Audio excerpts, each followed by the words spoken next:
From the Alabama Community College System, I'm Elijah Baker, and you're listening to Access Granny. Side arming.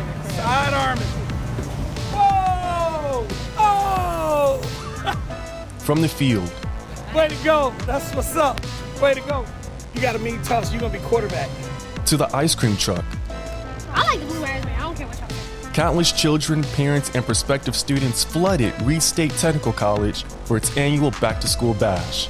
And I was right there in the midst of the action, seeing the kids interact with faculty, exploring the various events scattered across campus, and getting to know the families. An idea struck me.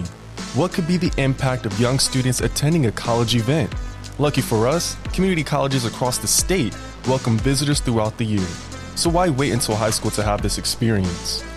Here, we're focused on real-life education, giving access to what the Alabama Community College System and our partners are doing in workforce development and student success. On this episode, discover what can happen when you introduce students to college campuses at an earlier age and how it can positively impact their future prospects. Inside the cosmetology building, young kids were lining up to get their free haircuts and nails painted. It was one of the stops on their agenda for the back-to-school bash. Okay, because this is going to blend that line back down in there. Tina Rankin-Stanton is the cosmetology instructor at Reid State. From what we just faded going up. And you see how the line ends up disappearing? So come back around and do that. And then we're going to line them up. Under Tina's supervision, the students showed off their barbering skills and helped the kids return home with a fresh cut.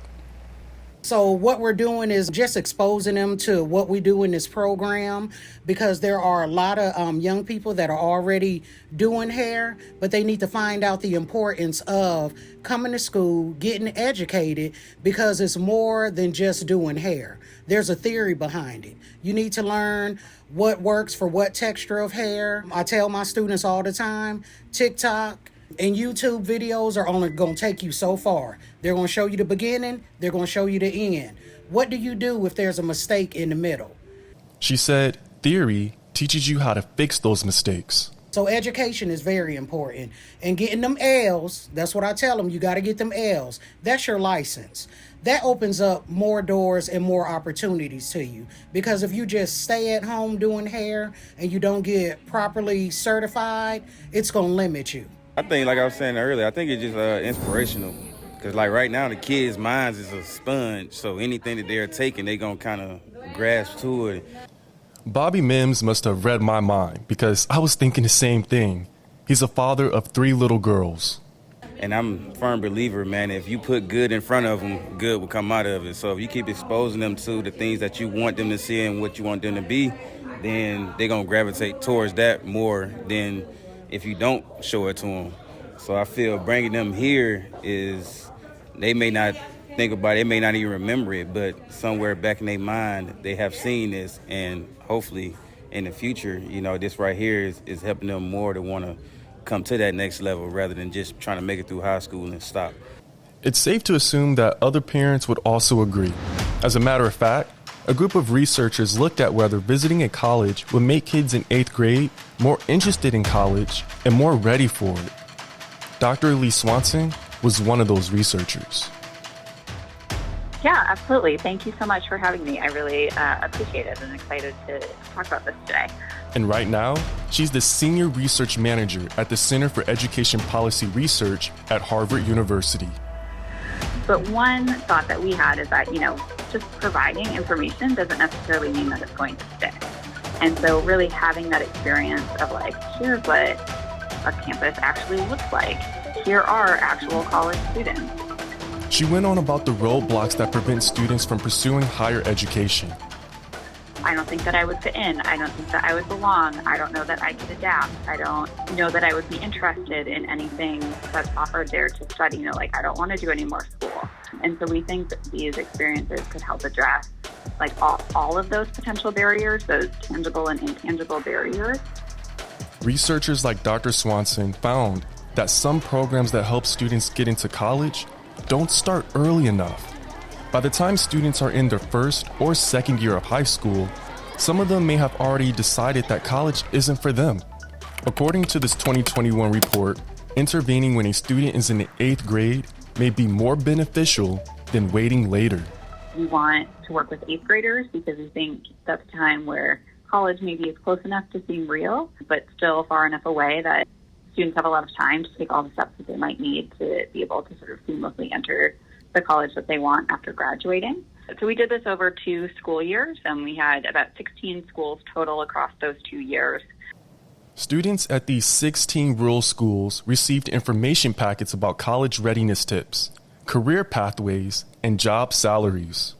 There are a lot of post-secondary pathways, whether it's community college, technical college, 4-year, workforce, military, and so letting students explore those options fully is critical. So what we found is that sort of positive impacts on students' knowledge of college, like their efficacy in going to college, or sort of belief that they could succeed, their grit, which is sort of their self-reported ability to stick through things even when they get tough. Dr. Swanson said these field trips sparked more conversations about college among the students and the staff members. There were also some things that we saw either no effects or sort of mixed effects. And so I think there's still a lot more to learn about what exactly the impacts of college visits are.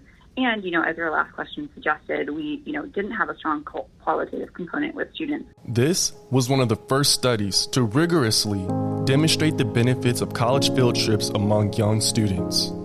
So it would be really interesting to hear more from them about, what did they get out of these visits? And is it actually sort of addressing those root causes that we hypothesized at the beginning of the study? But I think there's still a lot more to learn. I'm hoping that my kids pay attention to what's going on, and I'm hoping that they actually want to attend to college, which we always talk about, especially specifically with my oldest, because both of my boys play sports. While her sons were getting their hair lined up at the back-to-school bash, I had the pleasure of meeting Chelsea Williams. She's new to the area. So I'm hoping that they get the feel of a college campus and be like, yeah, I need to make sure I make it there. How old are your boys? 12 and 9. 12 and 9. Yes.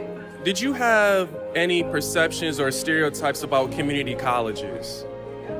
Honestly, no. And I wish that I had paid attention more and been let me go to college. So I think that's why I pushed the issue with them a little more, because it wasn't a factor for me. Do you hope that by being here at Reid State, your 12-year-old will open up his eyes to that community and family-like environment of a community college versus starting out at a 4-year school? I hope so, because if he chose a community college that was far away from home, I would want him to be comfortable. I would want him to know that he's around people who's going to help him, care about him, and support him every step of the way if I'm a distance away from him. What are some things that you're teaching your young son about college? You got to try. You got to at least try it to know if you like it or not and give 100%.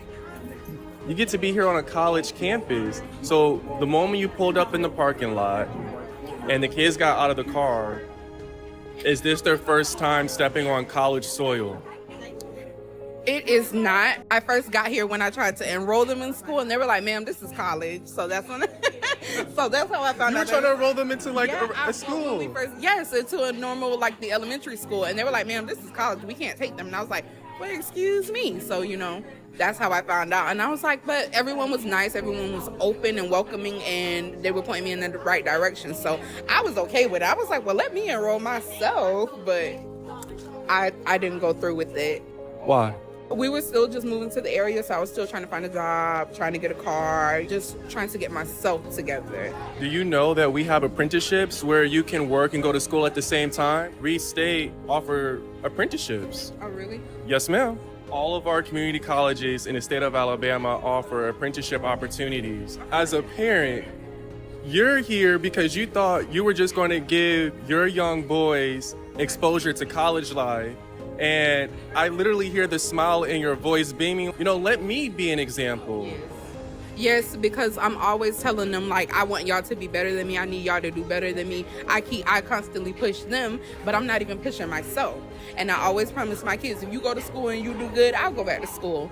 And I haven't held that promise. But now it's time to push myself. And now, coming to a college campus like Reid State for the Back to School Bash gets to expose you to your future opportunities. This is your opportunity to start fresh and do something that you never thought you could do. By having that conversation early, you get to chew on that information and narrow down like, hey, am I interested in this? I would definitely go check it out. That's the bottom line. Alabama's community colleges are diverse. There's no cutoff age inside these classrooms. You know, I have students that have come and they've been in their 40s. They like, I just want something different. I just want to do something. I want to show my kids that you still can, and you absolutely can. I've been one to mine. I'm in for my master's now. I grew up in Boston before we moved to Nebraska. I was the little girl on Saturdays sitting on the stoop braiding hair for $5 and $10. I went back, I got my associates, I got my bachelor's, I'm in for my master's now, and it's been kind of fun with my kids when they were in school. My son just graduated. But it's been kind of fun because we compete for grades. Oh, mama got an A in this one, mama, I got an A. You know, so it's a competitive thing where we were learning and working together. They see me sitting down doing my homework, they come join me at the table and get their stuff done. How does it make you feel as a parent to see that? It makes me feel awesome as a parent to see it because education is important. I've always taught my kids, that's your first job. If you choose to do sports, you choose to be in the band, that's extracurriculum activities. That's nothing that you have to do. Getting that lesson is the most important thing. No matter if you're in the 8th grade or an adult thinking about your future, there's a lesson we can all learn. Sometimes something good or bad happens to us, and it can cause us to make a big decision. But there's something we can do to help us make the right choice. Events like Reid State's Back to School Bash can unexpectedly give us a better idea of what we want for our future. Just click the link in our community events calendar in the show notes. There's something for every age group to enjoy at any Alabama community college. And as Tina likes to say, get that lesson. This is Access Granted. Special thanks to the ACCS communications team, Ebony Horton Bradley for her guidance, Russell Moore for script editing, and Ty Cowan for audio engineering the show. Until next time.